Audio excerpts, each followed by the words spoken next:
welcome to the Reloading Podcast here on the Firearms Radio Network. Presented by Patriot Patch Company. Some guy's camouflage brand called Camerado?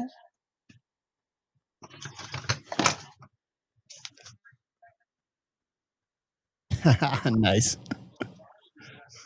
I should have worn some. Yeah, well. So. It's right over there. I can go get it. Ken, don't look so serious. It's just my face. Oh, so tonight, looks like it's just us three. So we got me and Ken as usual, and then that scruffy-looking guy in the middle. Hello. That's, for those of you who don't know, that's Shawn Herrin, entrepreneur extraordinaire, and most importantly, massive Second Amendment advocate, and the person who saved Firearms Radio Network so we can still be doing this. So, well, I mean, all that's selfish because I saved it so I could still be doing this too. But well, yeah, I saved it and made it awesome. Yes, you did. In my humble opinion. Yeah. No, definitely. It's awesome stuff you guys are doing over there with We Like Shooting and Double Tap. So. Thanks, man. Yeah, we talked about poop for about an hour last night. So yeah, you could say that we're doing well. So in other words, a normal show. Yeah, exactly. Pretty much. When I come out of the bathroom and I feel like a new human being, I'm going to tell somebody about it. Right, 100%. Right. Yeah, we didn't even have that. We started accidentally talking about the Taco Bell diarrhea apocalypse, and then somehow just never stopped.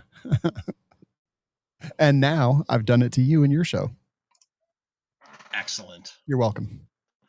See, that's why you drink whiskey, because whiskey won't give you explosive diarrhea. I wouldn't be so sure about that. Well, cheap whiskey will, but we don't drink cheap whiskey. So yeah. Hey, you know what the good news is, Sean? Tell me more. No Rumble rants about Malort.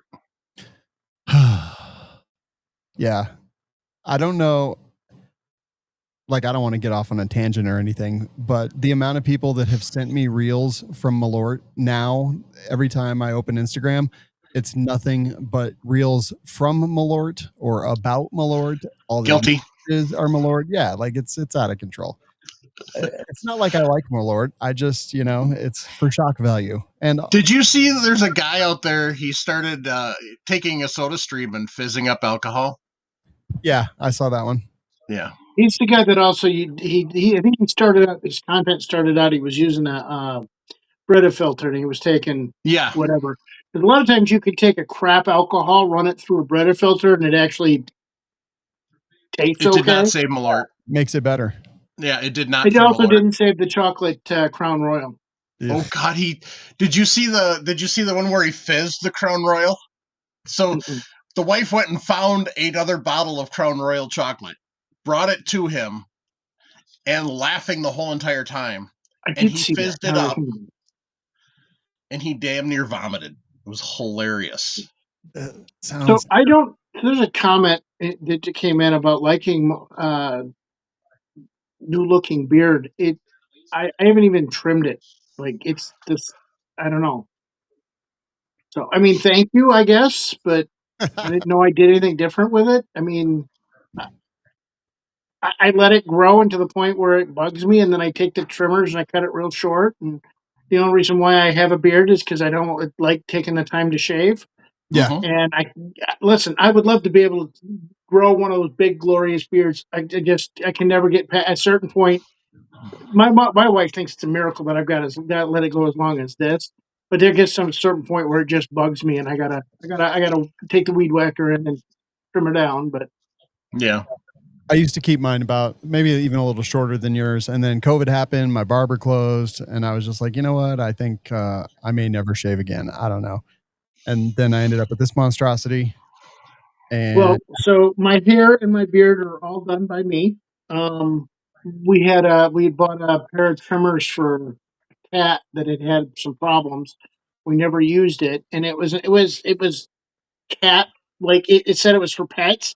It's no different than the one that you buy in the personal care aisle. Yeah, It's yeah. just this one was we bought it in the pet department, and my hair had gotten long, and it might have been, I don't remember what it was, but it was like it got long, and I was like, it's driving me nuts. I don't want to go to the barber. I hate just going. One of those things I hate going just to go out of my way to go pay somebody $40 to cut my hair, and I trimmed it, and the first time I did it, I did a really good job. I've never been able to duplicate it since, so I ended up just taking it really short and letting it grow back up. So Totally get that. Yep. What's up, buddy? How's it going? 100 HD Gold in the chat. Yep, indeed.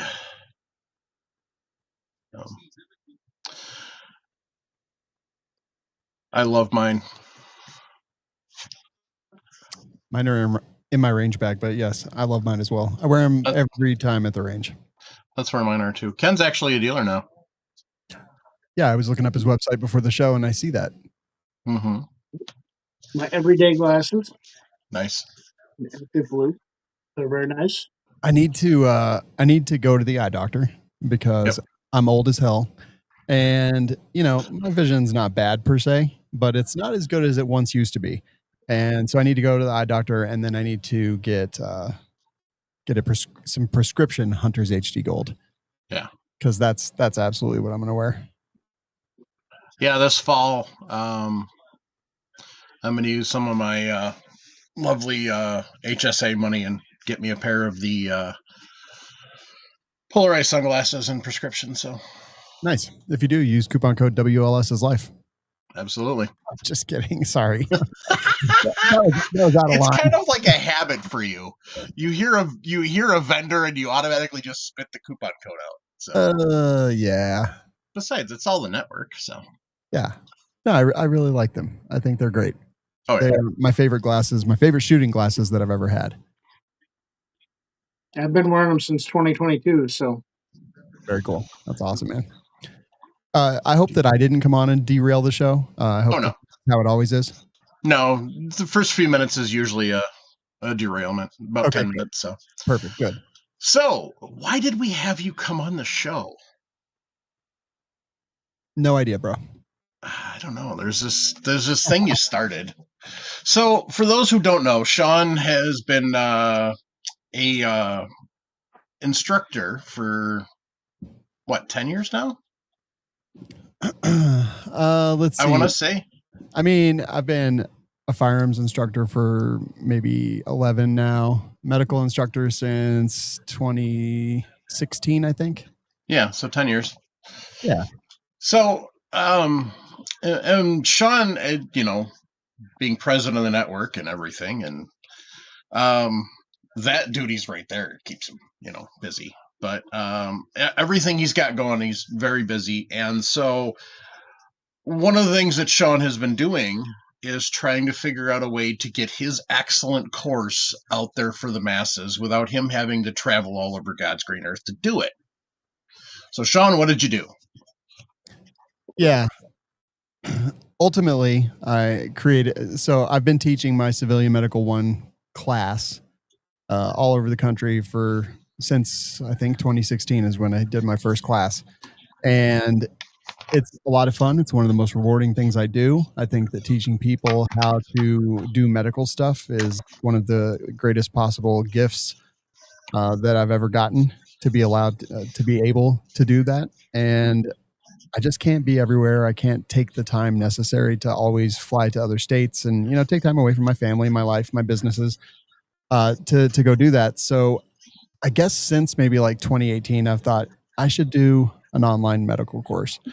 But it was just like I could never really make it special like I wanted to, because I think my in-person course is pretty special.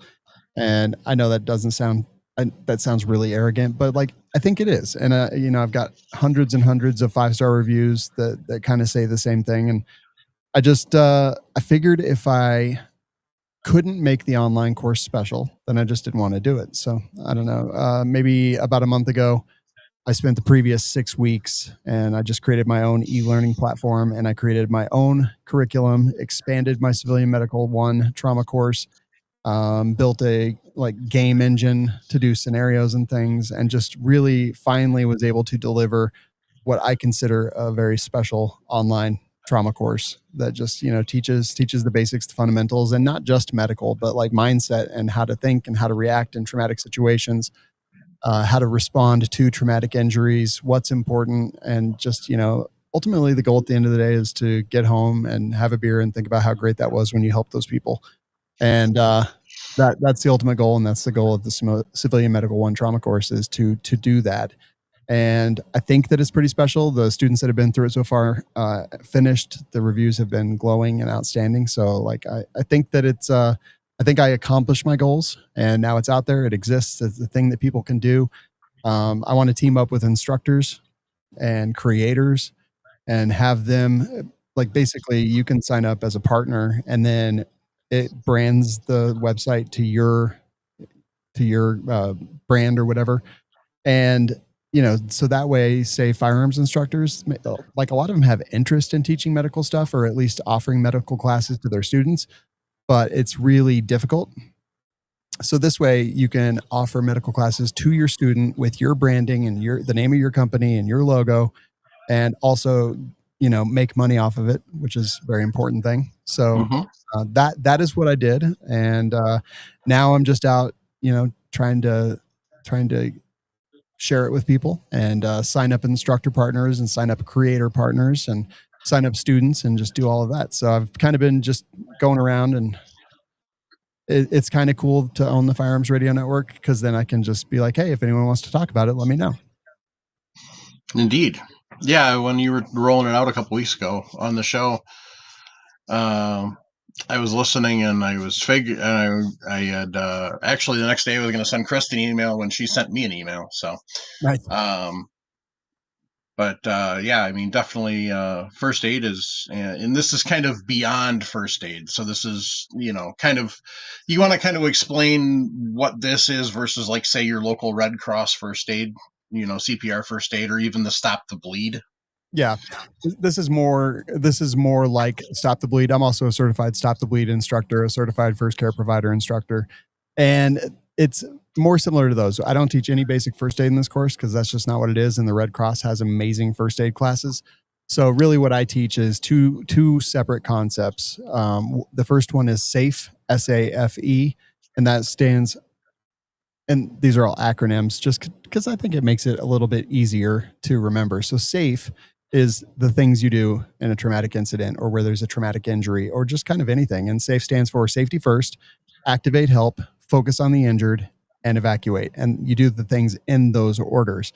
And then in focus on the injured, that's where we do the acronym BARE, BARE, which stands for bleeding control, airway, respiration, and then exposure, which is assessing for shock and just making sure that things aren't going to get worse. But we do these things in order, because that's the way that people die. So if you don't get safe first, and you just run into some kind of situation and you get injured and then you die, and then you can't help them, and you don't get home, and you don't get to have that beer and talk about how cool it was when you helped the people.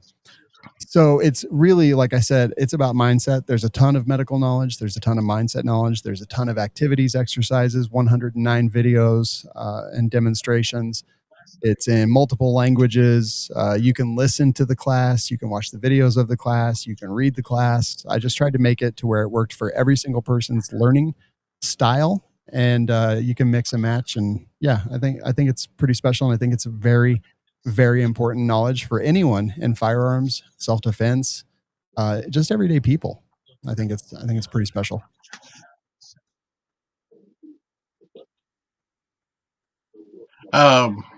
Note from HD Gold, Hunter's HD Gold. He says, email me and I'll add it to the website. Sure, buddy. You can sign up and make money off of it. Exactly. Just go to civmedical.com, click on partners, and apply to be a partner, and I'll approve you immediately. And that goes for any instructors or creators that are out there.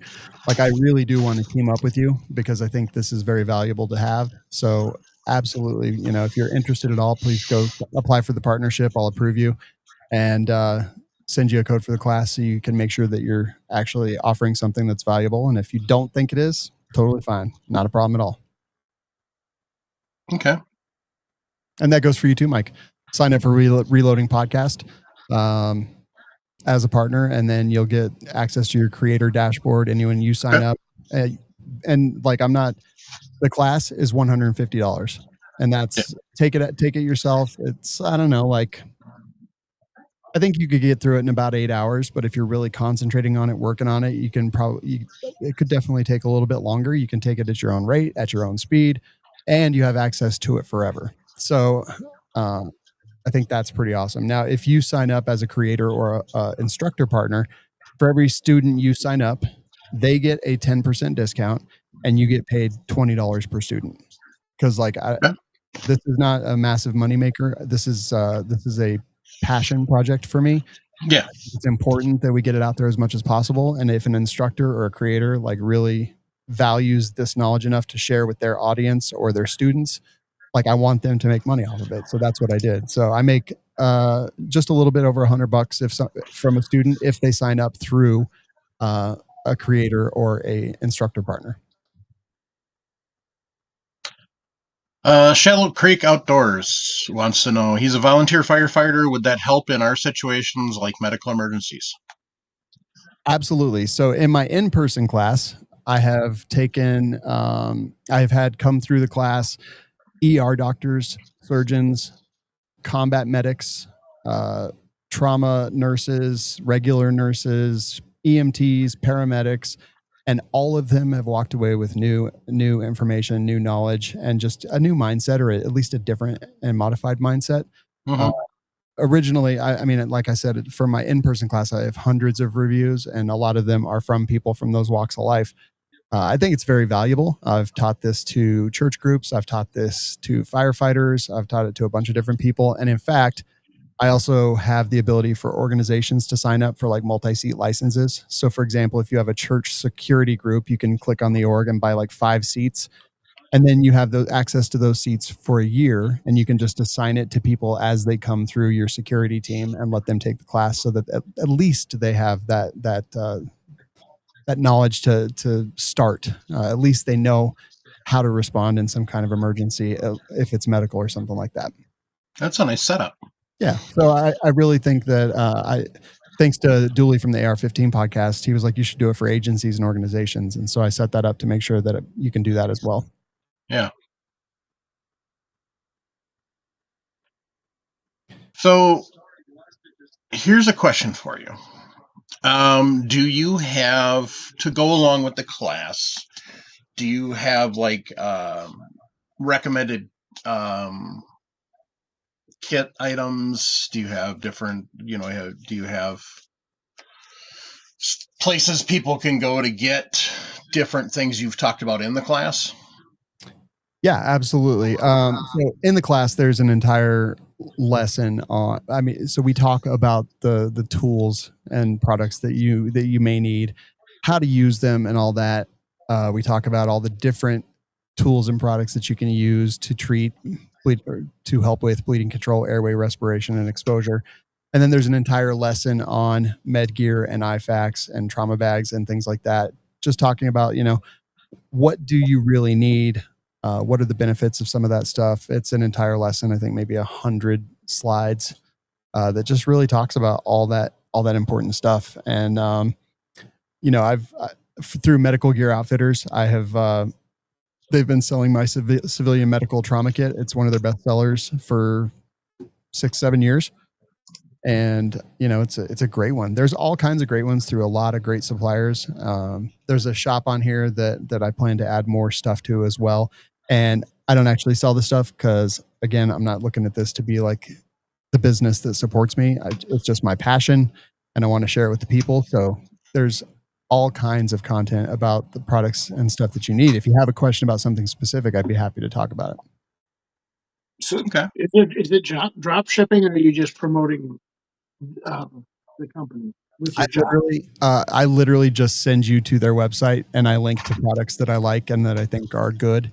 And then you can just purchase from them, and I'm completely removed from I'm completely removed from the whole process, honestly, because again, it actually felt kind of shady for me to even add products to it, because I don't want this to be.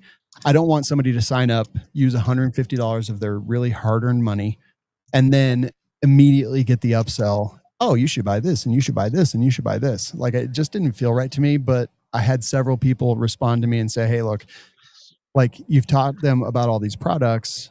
You need to at least tell them a good place where they can get it." So I did that. It's there. You can go to their website, buy it through them. It's companies and people that I trust. And it is all available. It is all, I send you to the right place, but I don't take part in that transaction just because I didn't want it to be that way. Does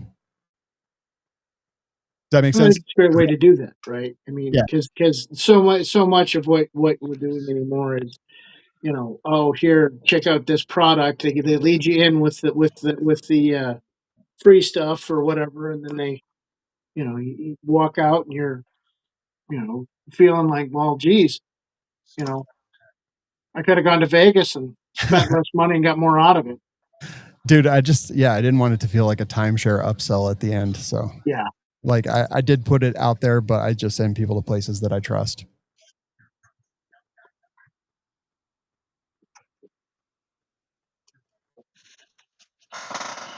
So I will definitely be updating. So I applied for the partnership, and I'll be updating the website, and then I'll add a page on my website linked specifically for this class, and try to give some details and stuff like that. Cool, man. Yeah. And Yeah. that's one of the things I'm doing. That's why I reached out to Brian with Hunters HD Gold. Was I wanted to, as much as anything, I'm not. I mean, yeah, I'd love to be able to sell a lot of glasses for him and stuff like that. That would be absolutely awesome. But it's more of, I want to make sure that I'm promoting the brands that I use, that I like, that I think add a positive you know aspect to the shooting community. What Brian does is just absolutely phenomenal, and it's the same thing as what you're doing with this website too. And it's not just the shooting community; it's everybody. It's businesses. These would be great. I mean, I sat through a lot of really bad trainings, and that are put on by these companies that just all they do is make training videos, and yeah, there's some good stuff in it, but for the most part, you're tuning it out and you can't pay attention to it. Whereas with something like this, it's practical. It's something that it is go- hopefully going to save. Hopefully you save at least one life, if not dozens of lives, with these training courses, right? Yeah. Totally agree. Yeah, and I think that's the important stuff. Paul in the chat said, and this is a fantastic freaking question: how do you teach stop the bleed online, like the proper use of a tourniquet? I can see in-person class instruction, and if you'd like me to answer, I absolutely can. Absolutely. So this was a big part of it. This was, how do I take what I teach people in person and put it online? And I think that the answer that I came up with is, there's a bunch of interactive activities. There is a written description of every single thing. There is video demonstration of me doing every single thing, like how to put on the Cat Gen 7 tourniquet. Why do you put on the Cat Gen 7 tourniquet? Very specific instructions on how to put it on. And I encourage everybody who takes the class to buy a tourniquet to train with and put the tourniquet on themselves. Because I think that you have to understand how much it hurts. I think you have to understand the pain level that you're going to put somebody else through to be able to actually do it. So between interactions, reading, listening, watching video, that's how I hope to do it. I actually had some people watch the lessons and take the lessons and then handed them a tourniquet, and they were able to put it on with no prior experience, with no issues whatsoever. And it's just repetition. I talk about it a bunch. I have you constantly do exercises on how to do it. And of course, there is a little bit of, you need to take the initiative and do it yourself, because it's important that you understand how to do it and how it feels when you do it. But I think that I've gotten as close as you possibly can to learning the skill without doing the skill in person. Will it ever be as good as doing it in an in-person class? Absolutely not. But my in-person class is $300, and this is not $300. So hopefully that answers. And if you have other questions, please throw them in the chat, man. I think that's an awesome question, and it's something that absolutely needs to be answered. And in the course, there's 36 lessons, 874 slides with audio, and 104 videos, 168 interactions, and 30 quizzes. And everything has all kinds of different multimedia along with it. So on the quizzes, is it set up just as like a review, or is it set up as a stop? You have to get a certain amount on the quiz before you can proceed.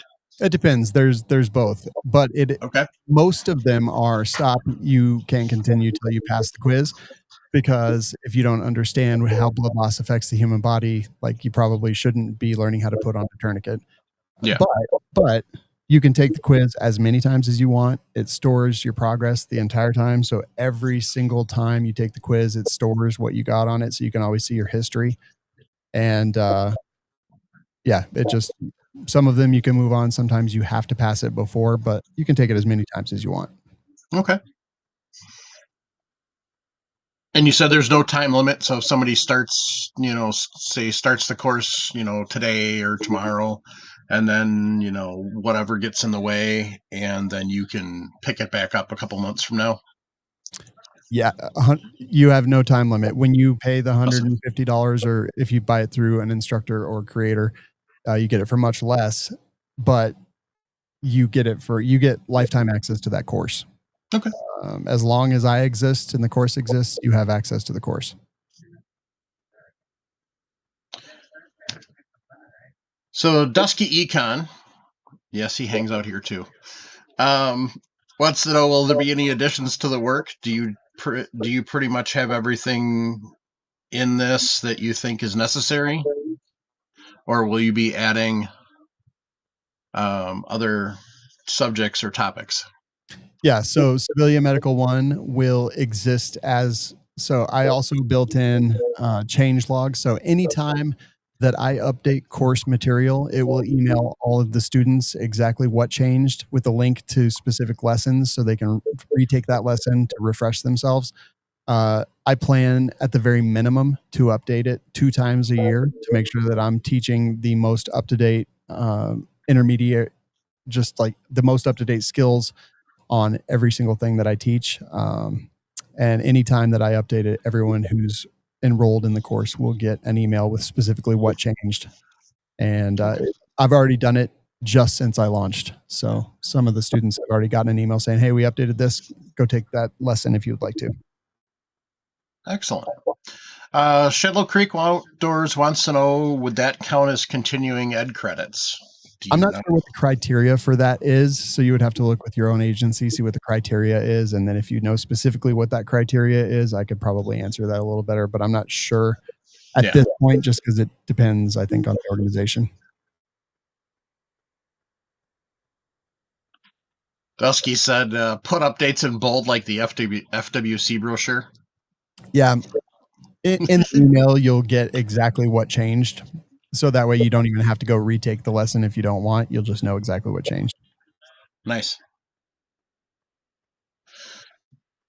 So this is exciting, because I tried for a couple of years to get to one of your classes, but couldn't. And then you never came up to Wisconsin to do one when you had talked about one at one point in time.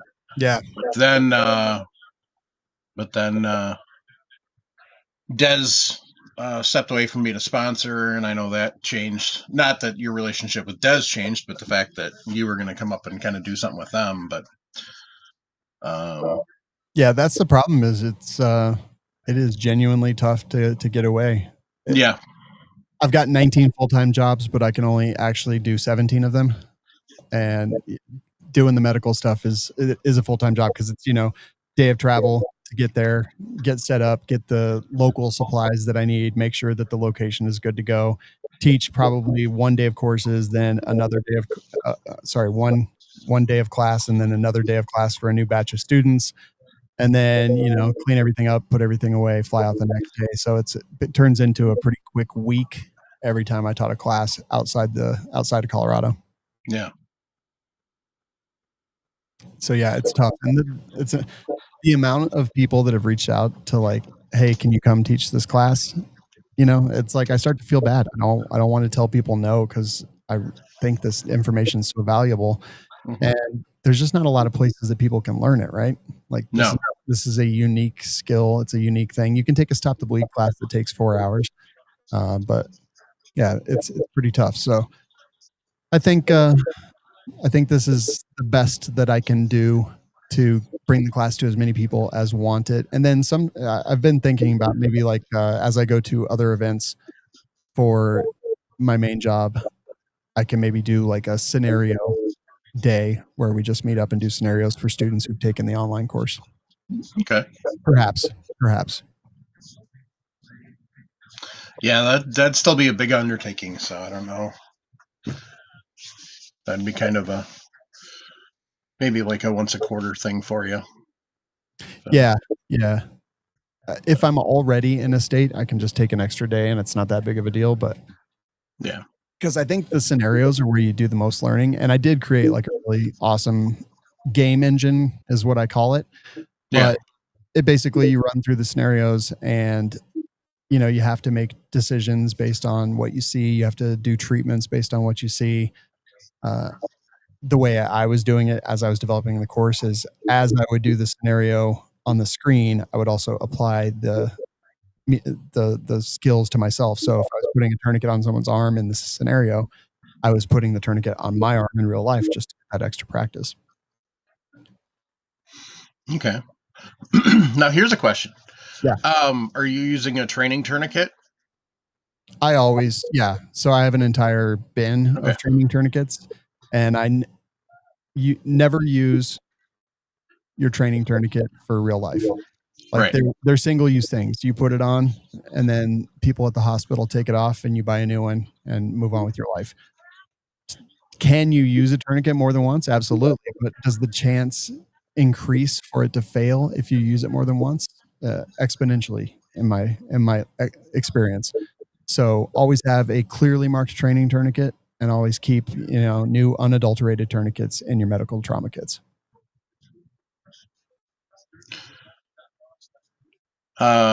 Speaking of tourniquets, what tourniquets do you recommend? The tourniquet that I carry with me everywhere is CAT Gen 7.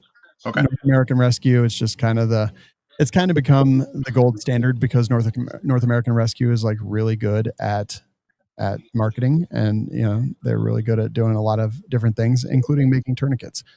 So the CAT Gen 7 is wonderful. It's recommended by the Committee for TCCC. The Soft T Wide is another decent one. I don't carry that one. I don't like it as much. I think one-handed application to an arm is a lot more difficult. So it is not my favorite, but it's also another one that's recommended by the Committee for TCCC.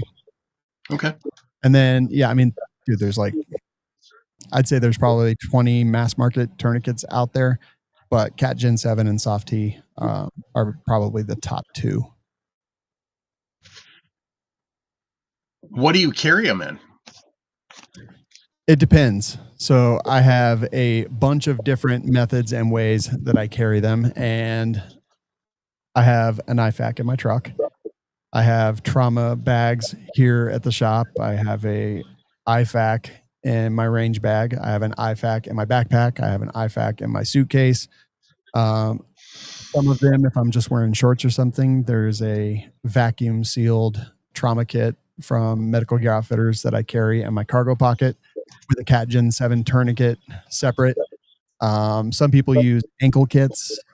It really depends on what you can carry comfortably and what you're willing to put up with and carry every single day. But I mean, basic IFAK should treat bleeding, massive bleeding, airway, respiration, and exposure. Space blankets, just keeping the elements off of them, out of them, and making sure they stay warm after blood loss. But it can be as big or as small as you need. Okay. And you have you developed an IFAK with Skinny Medic, right? Yeah, civilian medical. You have on the site. I don't. And IFAK is individual first aid kit. Yes. Yep. So. Yeah, individual first aid kit, super handy. There's an entire portion in the course where we go over, what to keep in it, why not to keep other things in it. So yeah, There's a lot. There's a lot. But by the end of the course, you'll be able to build your own. You could literally just go to a store that sells medical gear and build your own IFAK because you'll have that much knowledge. You'll know exactly what you need. You'll know exactly why you need it. And then you can just pick and choose what you're going to carry every day. Excellent. So Dusky Econ said, I would love for you and Skinny Medic or someone to get with you and put together an austere environment med course. But I also get that a lot of the concepts don't change. What do you think?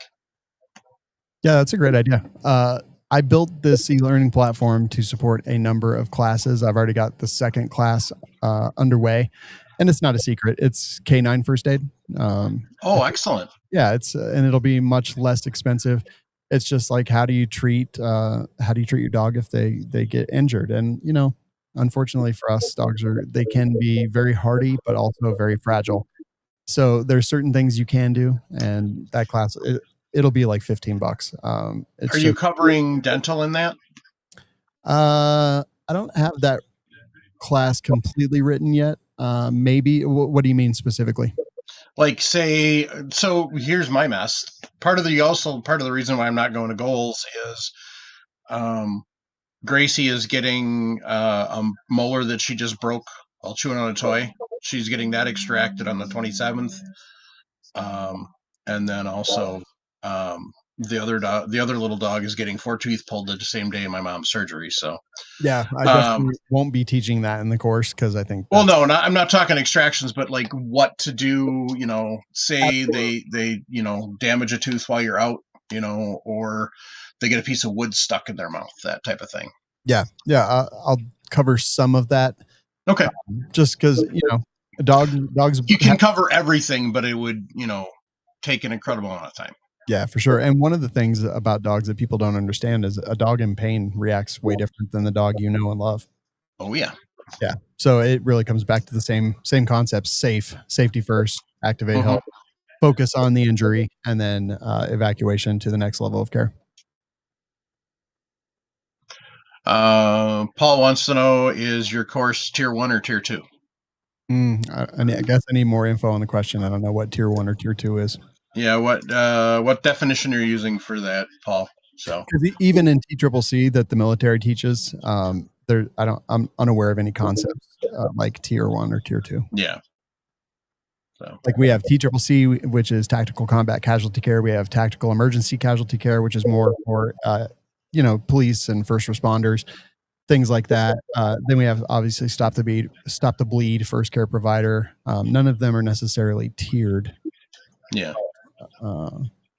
It teaches a lot of things. It doesn't teach things like a needle thoracostomy or things like that, but non-invasive skills. Yeah. It teaches many of the concepts in TCCC, Paul. It just doesn't teach more of the invasive things. Like I do teach NPA, nasopharyngeal airway, but I don't teach needle thoracostomy. So because I think as a civilian, if you're sticking a needle in someone's chest cavity, you are accepting a lot of liability that very likely is not going to be covered by Good Samaritan laws. Right. Yeah, but I do all tourniquets, all situations, chest seals, all that stuff is absolutely in my course. It's just some of the more invasive things that as a civilian probably aren't going to be doing. And I don't know that you can find a lot of places that are going to teach civilians needle thoracostomies. Oh, I see. He says tier 1 is a 7-hour course. Tier 2 is a 40-hour course. I have taken a week-long TCCC course, which was pretty awesome. And I teach many of the skills learned in that course. But again, not the full course. Really aimed towards civilians. Yeah. So, we don't have OP4 and things like that. Yeah. I mean, we do. We have threats. We have all kinds of different threats. But I'd say for the average person, this is about a 10-hour course. Okay.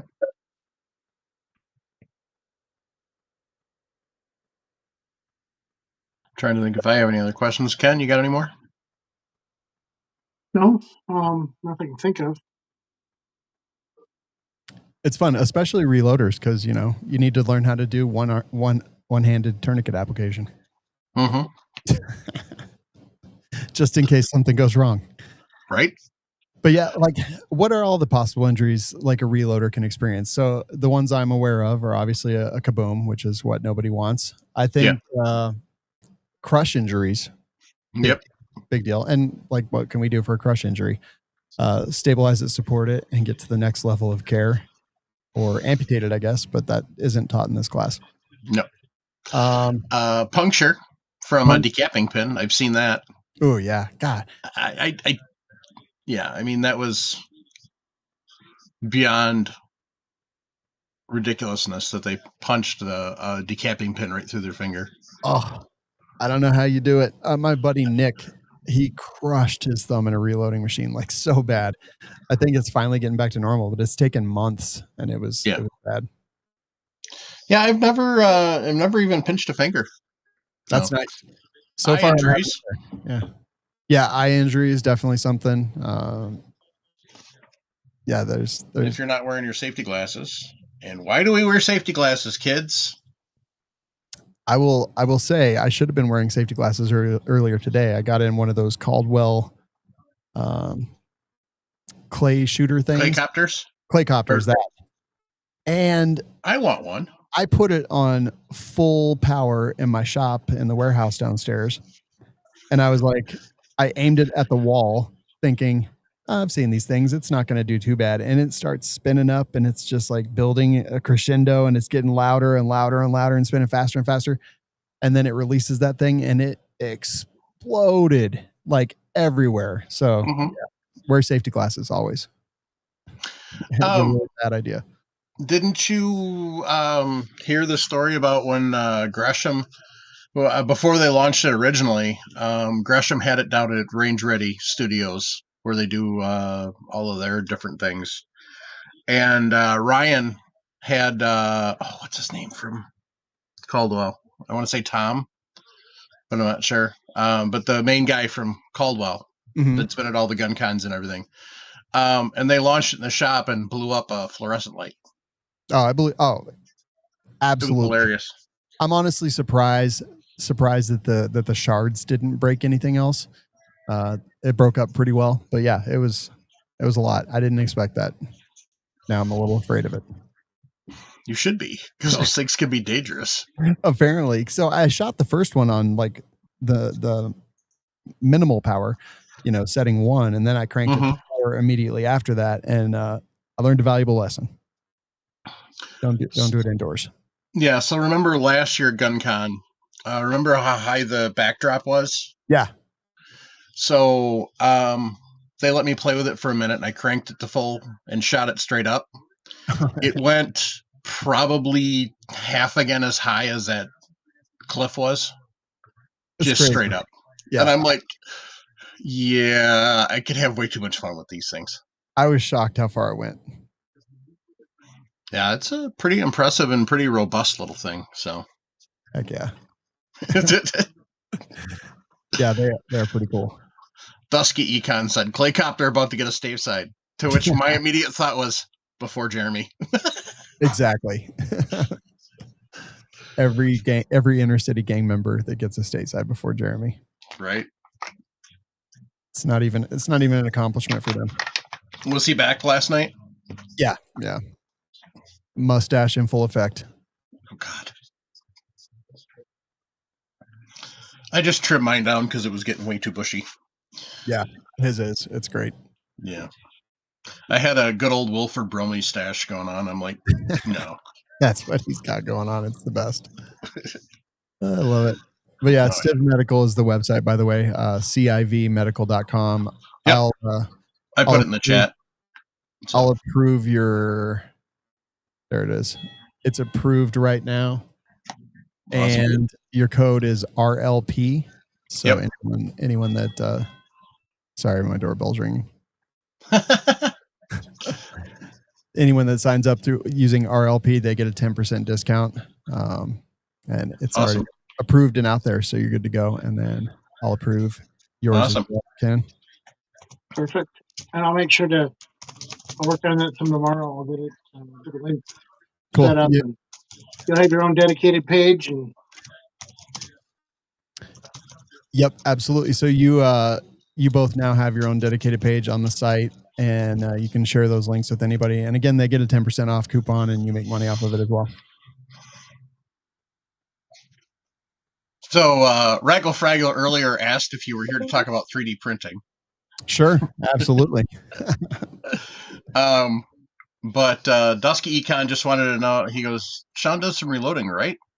Yeah, and actually, oh no, he wants you to do some live, but you don't have your press there, do you? I do. It's just in the shop downstairs. Oh, okay. Yeah, no, you're not getting any Shawn. You're not getting Shawn reloading live. I'd be like, how do I do this again? Right. I haven't set everything up since I moved, but everything is down there and screwed into the bench and all that. Yeah. Yeah, I've got a Square Deal B sitting right here, so I occasionally, you know, when I'm popping in here setting up 3D prints or stuff, I'm waiting for the computer. I'm like, pop. So yeah, that's nice. I got about 15 in there from earlier today. So heck yeah. But yeah, next week we're gonna start actual physical verification or physical reloading. I've got to load up some 30-30 for deer hunting this fall, so very nice. I'll use that as motivation. So heck yeah. So, Clifford Zach wants to know: can those classes be done using a phone, or do you have to use a PC? Oh, good question. That was a huge concern to me. Is I was like, anyone who takes this class, they need to be able to take it from their computer, from a tablet, from a phone. So it is 100% fully set up to work on any device you want to take it on. Mac, Windows, whatever browser, whatever phone, whatever browser you use on your phone. It looks like an app on your phone, and you can take all the courses, listen to everything, watch all the videos, and get it all done. So it should be good to go. Awesome. So you kind of pretty much thought of most things when you're doing this. I tried to. Like, I had a very specific goal, and that was make it as approachable, make it as easy for people to take as possible. Because, like, we all have excuses, man. We all want to get the new fancy gun. We all want to, like, you know, flex on Instagram. And me too. Like, I get it. I'm in. Don't worry. I'm right there with you. But at the same time, like everyone, you know, medical is one of those things that you will likely have to use in your lifetime. And I think that a lot of the, you know, firearms training and stuff, like we take all those courses, but sometimes medical isn't as flashy, isn't as interesting. And so I try to make it flashier and interesting, but I don't want anyone to not be able to take it because they don't have a computer. I don't want anyone not to be able to take it because, you know, X, Y, or Z. So I tried to remove any excuse that we might have so that they can take it. Excellent. In addition, we also have grants. So if you would like to fund grants for people that cannot afford to take the class, we have that available. If you really need to take the class and can't afford it, we have grants available. I've donated several $1,000s of my own money to fund those grants. There's an application on the website as well. You just look for the grants, and then you can apply as either a grantor or a grantee, just to help even more people take the course. Awesome.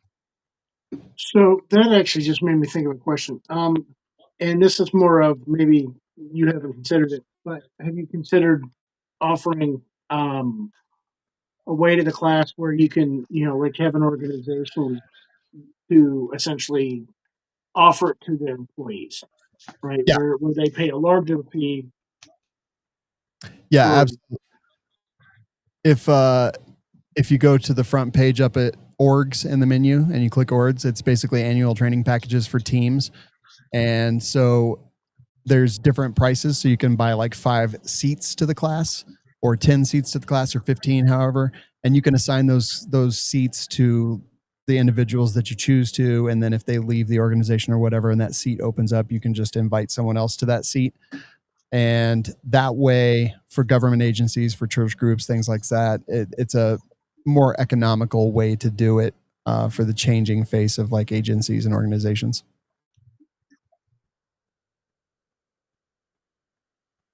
Very cool. Awesome. Got another good question in there if you want to take that one. Yeah. I don't answer questions. Wants to know, will our information we share on the medical website be shared with anyone else or outside agencies like flock cameras? Well, Absolutely not. everybody shares everything with flock cameras. Come on. Right. Against our will. Absolutely not. Like on some of my websites and stuff, I will add you to my email list, but not this one. The only email you will ever get from me is stuff that pertains specifically to the class or the platform that you've already signed up for. Privacy is a very important thing to me, especially privacy in a thing like this. And obviously, if you take the course and you just want me to delete your data and delete your access, I'm happy to do that. Reach out and I will do that. Not a problem. But this will never be shared with other companies, other organizations. Even if I team up with somebody else, they will never have access to all your data. If you sign up through a creator or an instructor partner, they will be able to see your name and email address. Obviously, you signed up through them, but no other personally identifying information will ever be shared. And we ain't sharing shit. Yeah. So yeah. I have no interest in sharing with anything with the government ever. No, absolutely not. So I put a message in the chat for Clifford Zach. Clifford was our winner of the set of Hunter's HD Gold glasses that we gave away on the show. So I was waiting to see his answer on that and see how he likes them. He mentioned originally when he got them, he was excited and he liked them, but now that he's had them for a while, I kind of wanted to hear. Anything else you want to talk about Civ Medical? No, man, I really appreciate you letting me go on and on and on about it. I'm sure people are sick of hearing about it, but I think it's just such an important skill. They need to hear about it. So yeah, they do. And they should feel shame if they don't. Look, don't take my class. Just go take some medical. I don't care where you take it. Right. I'm just trying to make it easy and trying to provide that value, but I don't give a crap if you take my class as long as you go take medical training somewhere. Yeah. Even if it's just stop the bleed. 100%. First aid. If I'm going to say, if you have to choose between first aid CPR and stop the bleed, I'm going to recommend stop the bleed. I think personally, they're equally important. I think you should take both. Yeah. And I'm just saying if you could only do one. Yeah. Here's the thing about first aid CPR AED is they're man, I haven't looked in a while, but they're not tremendously expensive and they're in all 50 states. So I would say absolutely go do that. I'm also going to do a stop the bleed, 3 or 4 hour online course as well at some point. Just cause sometimes people don't want to take a 10-hour class. Right. But there's still some value in stop the bleed. I think it's a good thing. Obviously, I'm a certified stop the bleed instructor. So I think there's value there. Yeah, definitely. It's definitely a good course. I've taken both. The nice thing is working for school district. Both those courses were done through the district. So our district nurses do the stop the bleed, and then actually our pool managers became CPR first aid teaching instructor certified. Yeah. So they went through. The funny thing is I hadn't gone through a CPR first aid class in 15 years, and I think there was maybe 2 or 3 new things. That was about it. Yeah. So, I mean, they've got the skills pretty much worked out. It's pretty great. Yeah. So Clifford said they take a little getting used to looking through the yellow lenses, but there's a big difference in clarity in your vision. And Brian said, thanks, Clifford Zach. If you need anything, let me know. Yeah, if you buy a set of Hunter's HD Gold glasses, you're not going to regret it. Agreed. You're not going to regret it. So, yes, they cost a little bit, but you can use HSA, FSA funds for that. So, a lot of companies do that now where they have those. So you can use that to buy it, and the prescription, they come in a prescription or just regular. They've got all sorts of different options. They've also got the rose gold for like more shotgun shooters, and then like I mentioned earlier, they've got a polarized. So, heck yeah. So while you're here, Shawn, I think there's two more things you need to pimp. Okay. And they both start with Pew. Okay. Sure. Absolutely. I launched a service a while back that has everyone like keeps track of their stuff in different ways. And gun people, I think, we have like Second Amendment and we have privacy concerns and things like that. And a lot of people put it in like a Google sheet or, Excel online, and they keep track of their collections, their firearms, their ammunition. And they write it in a notebook. They do all kinds of different stuff. And so I created a website called Pew Locker, PEW.locker in your browser, just PEW.locker. Mm-hmm. And that is basically a secure gun inventory software and range log. And it has a bunch of different things that you can do. So like you can keep track of the amount of rounds that you shoot through your gun. You can keep track of all the accessories on your gun. It's a secure way to do all of that stuff. And for the dude who was asking about the privacy stuff earlier, like it is the exact same thing. No data ever shared anywhere. Everything's encrypted. I own and run the server, and I can't see your data even if I wanted to. And it was like one of the things that I did before I launched the service is go in and see if me as the administrator and owner of the server can decrypt any of the items that were stored in there. And I could not. But additionally, I created a thing called burn notice. So if if there ever came an instance where you didn't want that data stored online anymore, you literally log into your account, you click the button once, it says, "Are you sure you want to do this? It's unrecoverable." You say yes. It says, "Are you positive?" You say yes, and it deletes every bit of data, everything you've ever saved, your account, your email address from my system. It deletes the backups that include your data in it. Like it just burns it. And it's just, a secure, easy way to keep track of your collection. And it's got an interesting feature that I like called the widow view. Mm-hmm. What if you pass away and like you've never shared with your partner what to do with your collection or how much your collection is worth or any of that stuff?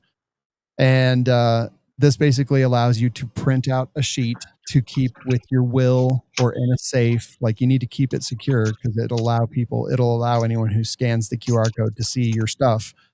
But then your wife could scan that, or your children could scan that or whatever, and then see this gun with this serial number is worth this much. And you can even tell them, gift this to Nick or gift this to Mike. And that way it kind of takes some of the stress out of that for your family if you should pass. But yeah, just a real secure, cool way.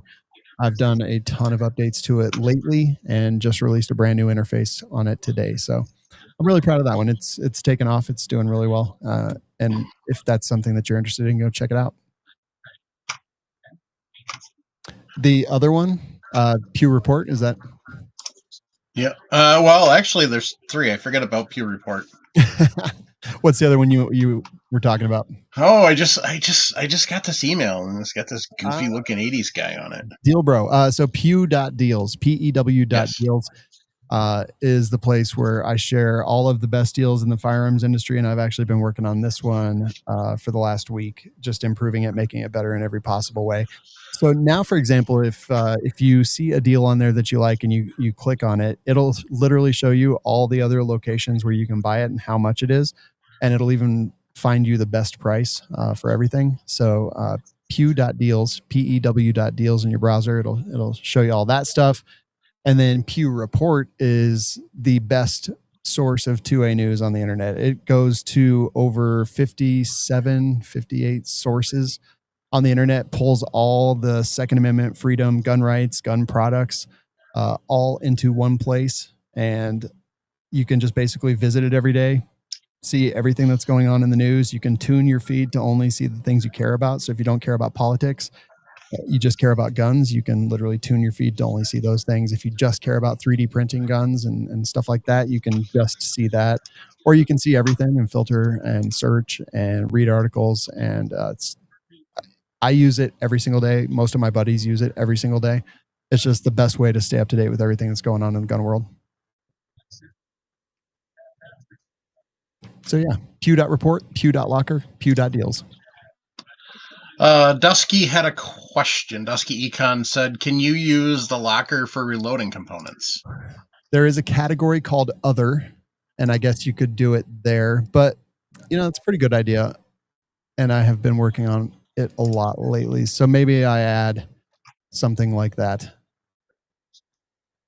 Is that a thing that you guys would even care about? Is that a thing? Oh, yeah. Okay. Give you an idea. To my left is a tote that's probably 18 inches by 12 inches by 8 inches deep. And I probably have somewhere in the neighborhood of 1,500 bullets in it. Okay. But I don't know what ones I got over there without looking. Yeah. So if I'm debating on a load, and I can pop in there and take a look and see, how many bullets I have of this type and this weight, and yeah, that's a good idea. I'll add what type of powder you have, what type of primers you have. I mean, you could even do brass. I've got bags and buckets of brass out in the garage that I don't know what it all is. Yeah. So. And I know that we hoard reloading components. I just wonder if anyone keeps track. But then if you have 8 pounds of 4350, you could literally put that in, and I could even create a calculator where you put in how many grains per round do you put in, and with 8 pounds you can reload X number of bullets, cartridges. So I could probably add that. Yeah, if you think it would be useful, that's what I could do. Oh, absolutely. Yeah, I know I would use it. So we've got items where we can do suppressors, NFA stuff. We can even keep our receipts, images of our receipts. There's a range log function that will even deduct from your ammo inventory if you want to. Man, it's powerful. You've got a lot of stuff in there that is just amazing. And when you rolled out, I'm like, oh, wow. Yeah. Cool. I mean, I've got mine up just now. I just clicked on it. I have kind of been busy, so I haven't added everything, but I mean, it gives you put in a value for the gun, and it says right on the front page what your total asset value is. Yeah. So, and so Raggle Fraggle asked, but I think you just answered, does Pew Locker have a spot to save values or receipts for insurance purposes? Yeah. So I just shared my screen. So this is my test Pew Locker. None of these are actually real. But yes, it shows you the value. It shows you the value for the base gun. It shows you the value with all your accessories and attachments. It shows you the estimated value of your entire collection. And if you go into a specific firearm, it shows you all the information that you have, the base value, the value of the accessories that you add. I'm sure it says something awful. This is literally my test account. But yeah, you can add, optics, lights, laser, slings, mounts, muzzle device, suppressor, magazine, other, and then add serial numbers of any of those things, values of any of those things. You can set up suppressors and then assign that suppressor to a specific gun if you want. You can put all of your tax stamps, receipts for all the stuff, screenshots of your dope card, anything that you want there. And then in the range log, this is one of my favorite things. You can literally put pictures of your targets. You can put pictures of, magazines that are bad. You can keep track of every round you put through your gun if you want to. It's if you want to go that deep into it, you can totally do that. You can also export a CSV that you can use to get insurance. Sometimes they want an itemized list. You can export that list. You can, if you use Excel or a Google Sheet or something like that, you can import your existing version into this. That's a feature I just launched. Nice. Yeah, so it does keep track. You can set ammo alerts on calibers or whatever. So if you say, if I get below 500 rounds of 9mm, give me an alert, and it'll email you an alert and show it on your dashboard when you log in. So you remember that, hey, I need to pick up some 9mm. Nice. Yeah. Sorry, man. I just freaking never stop talking. I'm sorry. No, you're fine. It's kind of, since we had you on here, I kind of wanted to have you talk about that. So cool. Yeah. But yeah, the Pew stuff, Pew Locker, Pew Report, Pew Deals. I think I have a couple more that I haven't launched yet, but they'll come out at some point. Oh yeah. Yeah, the range log is awesome. As you can tell, like, listen, I created this for me because it's something that I needed. So if I create for me, I want it to be the coolest thing that has ever existed. It also has QR codes for every item. Yes, it does. Here's how I think people should use that. If you take a gun to the range, just print the QR code out on your printer and put it in the bag, or put it in the gun case, or, keep it in the safe so you can literally just grab your QR codes. Then if you're shooting at the range, you literally scan the QR code with your phone and it'll take you to the range log where you can enter how many rounds and which ammo you just shot through it.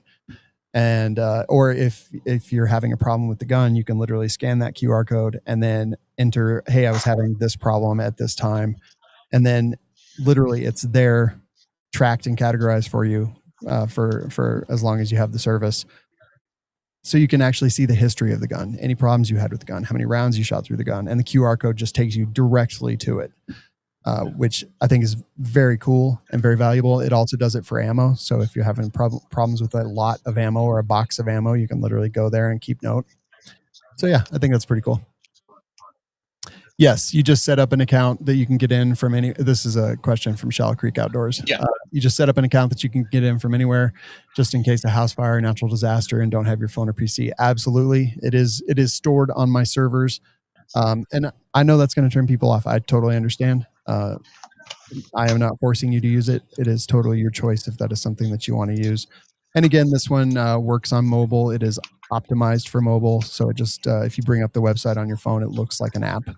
And functions like an app, and it's very easy to use on mobile. So yeah, and like I said, if you get it and then decide, hey, this makes me uncomfortable, I don't like it, click burn notice and be removed from reality. And it was so these kind of services have always existed. It's not like I was breaking any new ground with it, but they're really expensive. And they would be like, we'll let you store 25 items for $150 a year or $50 a month or something like that. But there's literally no reason to restrict a person of how many items they can store. So there's literally people with hundreds of items in Pew Locker, like hundreds and hundreds. Like I can see the amount of items that I am storing, but I can't see what any of them are. And I know that there's some dude with over 440 items stored in Pew Locker. So yeah, it's available if you want it. Expense that was important to me. If you want to get it monthly, it's $7 a month, or you can buy lifetime access for $99. JT Schwinghammer in the chat says, in the log, are you able to break down to individual rifle and trip? Absolutely. In the range log, you can put every single range trip. You can put every round you ever fire through it for every individual firearm or item that you have.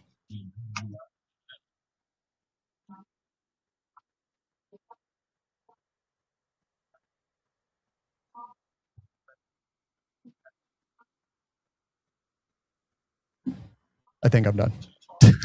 Yep. Yeah, I mean, that's just the amount of stuff that you've put in it is just amazing. Yeah, it's like I said, I try to make things that I would actually enjoy using. And I'm a very particular fella. So yes, indeed. Oh, one of the things you forgot to mention is you made it very easy for those of us who love to do dark mode. Yeah. That is an important thing to some. I'm a light mode guy. Dark mode is not a thing that I'm into. But my wife is dark mode everything. So that's always in the forefront of my mind. And that's on every one of my services. Civilian Medical, Pew Report, Pew Locker, Pew Deals. They all have light mode and dark mode. So if you like a black background or a dark background, you can have that. If you like a white background or a bright background, you can have that. It's always a toggle, top right. Nice. All right. Well, anything else you'd like to mention before we cut you loose? Nah, dude, I think I've taken up enough of your valuable time. We appreciate it. Yeah. Flap my gums. It's always good. Shallow Creek Outdoors wants to know, is there a space where you can put like your specific lot numbers for powder and bullets? Powder, not right this second because I don't support reloading components, but ammunition, absolutely. You can store caliber, the brand or type if you want, quantity, the grains, the cost per round, low notice. You have a full notes screen where you can keep track of all the additional information that you want, like lot numbers, box numbers. You can upload a picture of the box and the lot number and the ballistics off the side of it. You can save multiple images per ammunition. And then there's like reports and stock level analysis for all that stuff as well. Awesome. Yeah. So anyway, I do a lot of stuff apparently. Just a bit. Yeah. Yeah. And that was just 3 of them. There's like 25 more. But if they tune in Monday nights live, they can kind of see some of the other stuff you do that you bring up. And what about that little YouTube page that you have? Yeah, I mean, so I do. My full-time job is a podcast called We Like Shooting that I've been doing since 2013. Been doing that a long time. That's my main job. I was a software engineer for a long time, and the podcast freed me from PowerPoint presentations and sitting in a cubicle. And I'm very, very thankful for that. And yeah, you can tune in live on Monday nights on Rumble, or you can just download We Like Shooting from any podcast platform, or you can find it obviously on the Firearms Radio Network at firearmsradio.net. I have a YouTube channel that I just kind of do as, it's like my hobby. I really enjoy making YouTube videos, and I like everything that I do. I always think that I can do it in a way that is better than some of the stuff that is out there. And so I created a YouTube channel called Dangerous Freedom, where I do product reviews and things like that. And it has grown like gangbusters. I think I've just crossed 1 million views, and I've only got, like 13 or 14 videos. So it's doing really well. And I think that I've got a cool thing going there. But yeah, I just tried like people's time is valuable. We don't have a lot of time to be goofing off and watching a bunch of dumb shit that doesn't matter to us. So I try to make sure that I provide value for every second of attention that they give. Yeah, you really done well on the YouTube channel. Thanks, man. So, listen, some of us like to watch the dumb shit. Well, it's all if you know me at all, it's all dumb shit. Don't get me wrong. All my shit is dumb shit. But if you like that kind of thing and you like seeing a grown ass man act like an absolute. Hey, is the High Point Versus series? Speaking of dumb shit, is the High Point Versus series still out there? It's out there somewhere. Yeah. Dave is always saying I need to do more of those, and I agree. That was just a thing that Nick and I did, and when he moved, it was like. Ken took some of the fun out of it. Yeah, the premise is simple. We put high points up against every gun that people may want, and the high point always wins. Speaking of high points, did you get that high point from Jeremy yet? Yeah, I did. It's in the safe. Nice. Yeah, I think that was number 34. So he can go whine about that. So I have a ridiculous amount of high points. I have over 30 high points. Did you get one of the new titanium cans yet? No, not yet. Not yet. I figured you'd be beating Dave up for one of those. I'm a little behind on product reviews, so I'm not beating anybody up on products right now. In fact, I'm turning down a lot of products just because, like people send stuff out. I want to make sure that they get value for it. And if I can't provide value, like I don't want them to send it out. If you want to send any stuff this way, I'll right, some reviews for you. Yeah, you and every other dude I know. I know. So. Oh my God. Caldwell. I saw them at GunCon and I reached out just to say, it's good to see you. And then I literally had FedEx bring 2 dollies of Caldwell products into the warehouse yesterday. I was like, nice. They've got some really nice stuff. Now, was it all Caldwell or was it Wheeler too? Caldwell, Wheeler, Tipton. Okay. Every AOB brand pretty much. Oh, nice. Literally just almost a pallet of stuff came in. Very nice. So yeah, I got a lot of work cut out for me. Yeah, you do. So, yeah. Alrighty. Well, we will let you head out and check out We Like Shooting and Double Tap and Pew Locker and Pew Report. Actually, if you go to dangfree.com, you can just see all the stuff that I do. Yes, that is actually a good place. Yeah, it's literally just my little, this is the crap I do, and it'll link you to pretty much all that stuff. The nice thing about Dang Free is it's a two-way friendly social media. Oh yeah, so dangfree.com is my little like resume, just shows all the projects I work. But dangfree.net takes you to a social media site that I own and operate for Second Amendment people. It doesn't get you addicted to the algorithm like Facebook and Instagram and TikTok and all that stuff do. It's free, as in beer and freedom. And there are Android and iPhone apps and all that stuff. And the Reloading Podcast does have a group on there. Absolutely. So. Yeah. Absolutely.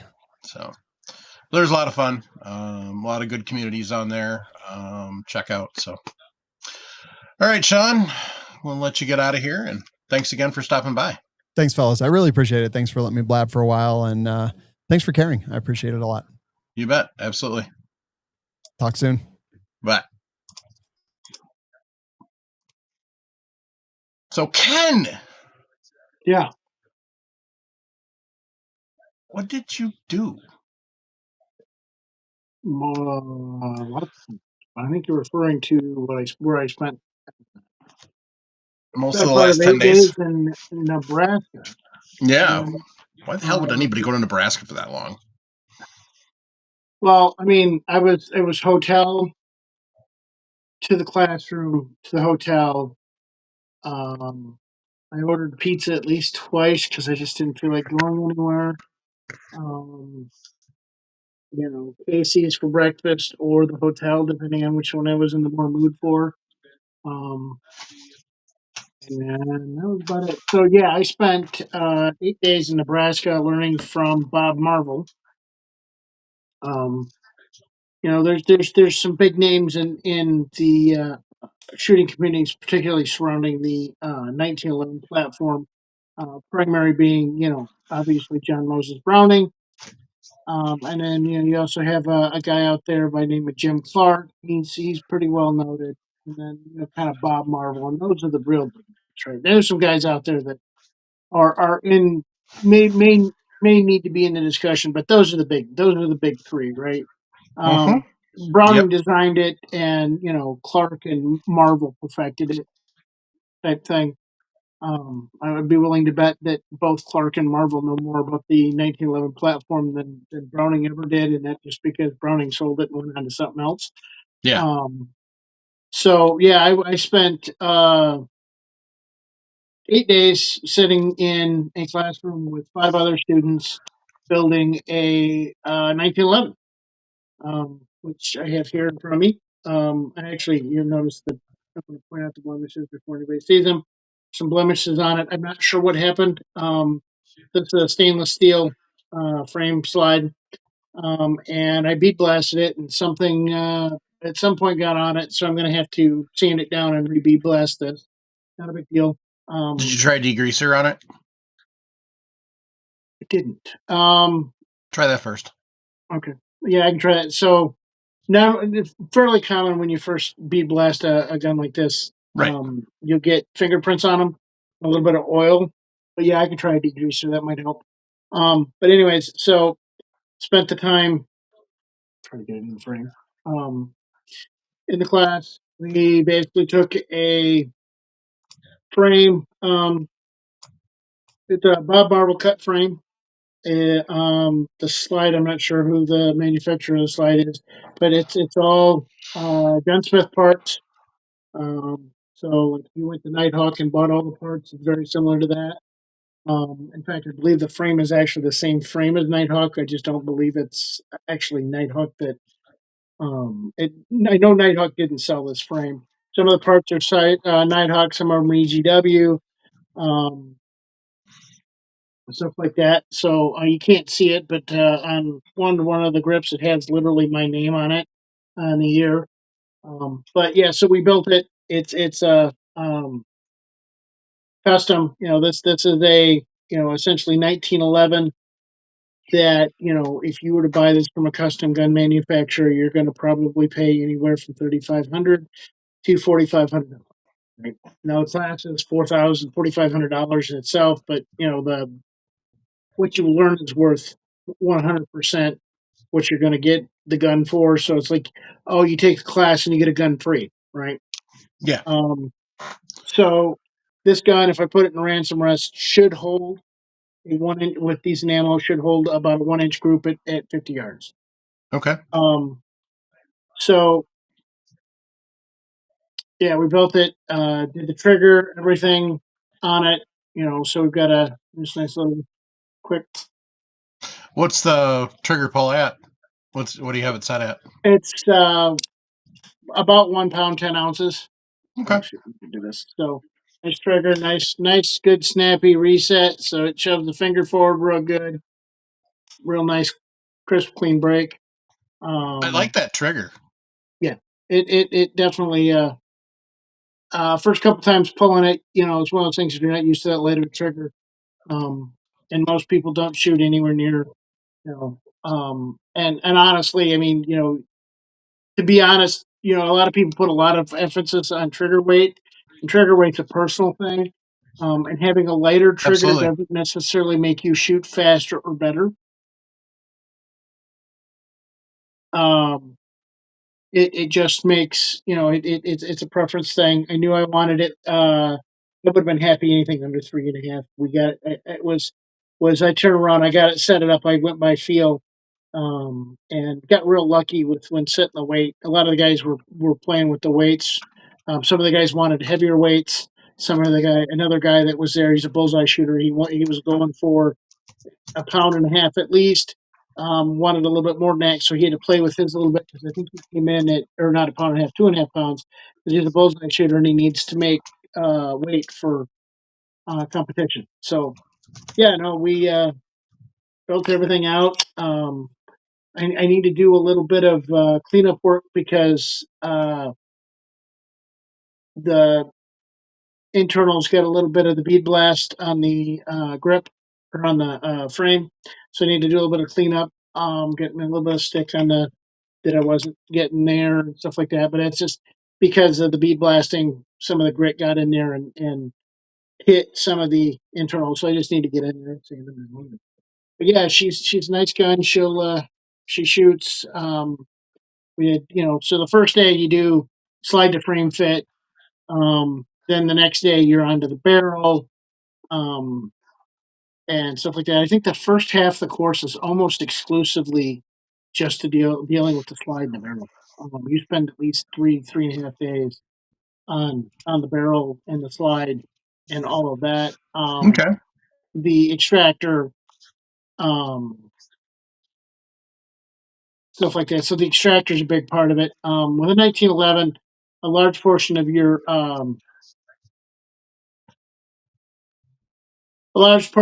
issues with a 1911 is going to be with the extractor. In fact, if you're really good at doing the extractor, you're going to be able to resolve most of your issues with most guns in a 1911. And then the last few days, we do the lower now or the frame. Now the frame doesn't actually. I mean, there's some fitting and stuff like that, and some stuff like that. Doing your sear spring to get your spring weight, stuff like that. Depending on, and it's more about just getting it to fit correctly. Stuff like that. So I went with the this is a Nighthawk mainspring housing, and then it has the magwell attached to it. This fit the frame perfectly. There was no I just did a little cleanup, just make sure there was no diverge or anything like that. But yeah, this fit the frame perfectly. The guys that used the non-magwell one, which I think was an EGW, if it had to be they spent quite a bit of time sanding and stuff like that and filing to get it to fit and stuff like that. And obviously you fit the the grip safety and stuff like that. We spent quite a bit of time on the sear itself and cutting the sear.